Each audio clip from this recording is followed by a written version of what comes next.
It is through the disaster, it is through the adversity that our strength is developed.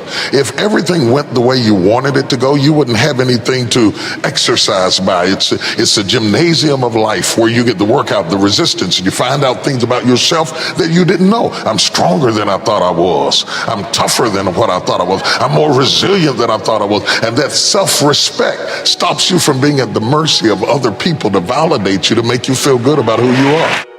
Have you franchised what works in your life? That's what the second step is.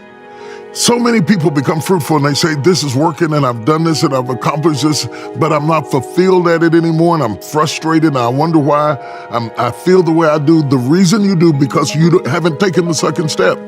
Once it works in a microcosm, in a controlled environment, in this city or that neighborhood or this place, you want to then multiply that which is fruitful.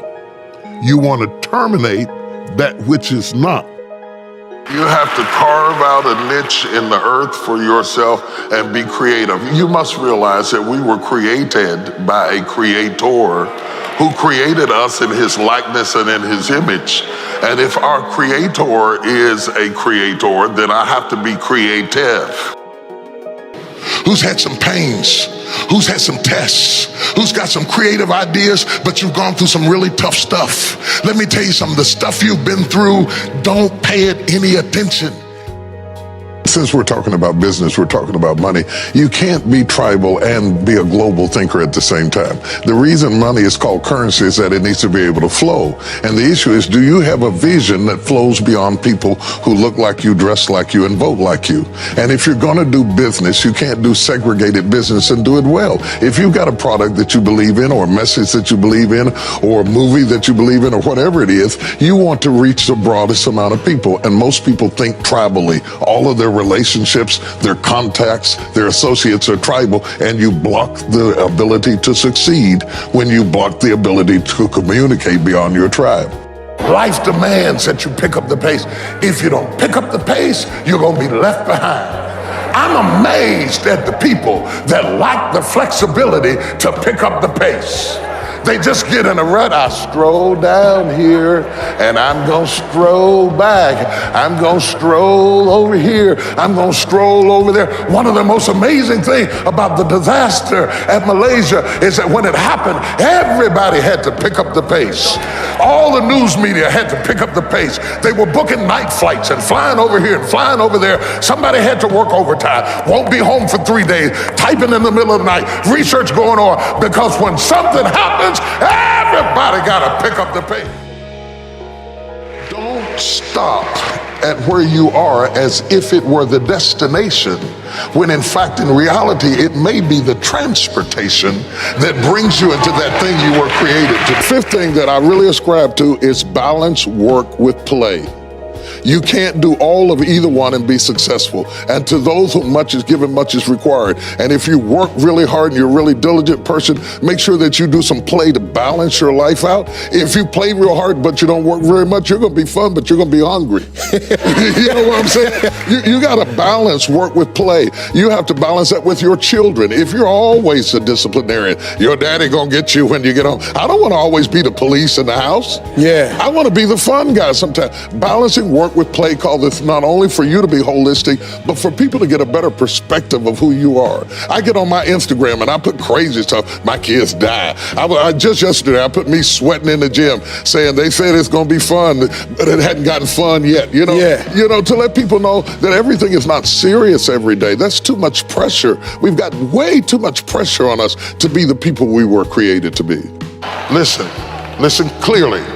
I want to pronounce a benediction on every grieving, weeping, depressed, lonely, frustrated, tired spirit. Your period of mourning is over. Making your relationships count, because everything is about relationships. First of all, your relationship with God. That's a very important thing to have, because as long as you know that there's somebody in charge, you don't have to bear the brunt of the responsibility and the weight of what's going on in your life. You can talk to the boss, okay? Number two, enjoy your relationship with yourself. If you don't like you, it makes it hard for me to like you. Because people, when you walk into their atmosphere, they draw you into the cosmos of their own drama. And if they're full of drama without you, when you come in, you become caught up in the cyclone of their drama. Enjoy your relationship with yourself. And then anybody else who comes in, they enter into a party you already started. You understand? And then the relationship with your kids, the relationship with your spouse, the relationship with your friends, taking time to enjoy the relationships, because there is no fruit. Nature teaches us that there is no fruit without relationships. You cannot be fruitful by yourself in business, in home, in life, in church. I don't care what it is. You are no more than the relationships you surround yourself with. Always go to something bigger than yourself. I'm wondering if you've been defeated because you have been giving yourself wholly to something that was too small to hold you.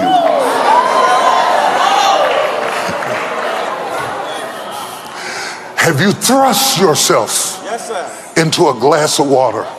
Yes, sir. Have you leaped off the diving board into a cereal bowl person?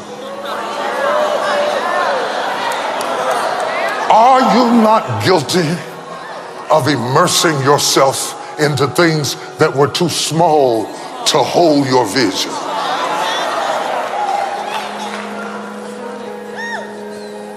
Oh my God, this is so good, I'm gonna get the CD myself. You have to own your own happiness. Take it away from other people demanding that they make you happy. Your kids are not gonna make you happy. Your spouse is not gonna make you happy. A big house is not gonna make you happy. Own your own happiness and be responsible for doing those things that bring joy into your own heart, independently of life and people and money and all of that stuff. It doesn't necessarily give you a happiness. You have to take responsibility of that peace and that joy that lives inside of your heart and not inside of your stuff. When I was in South Africa on a safari, I was blessed to be on a safari after I had taught for a group of black billionaires a seminar about faith and finances. And they detained me over and gave me the privilege of staying out at J. Paul Getty's place out there in the middle of the jungle somewhere, and to go on a safari with my son. It was amazing. So there I am in between a zoologist who is giving me all of this information about all the animals, their habitats, their mating practices, how they live, how they operate, and sitting on the edge of the Jeep with a shotgun to protect us. We weren't hunting, we were just watching, was a Zulu. The Zulu says nothing at all.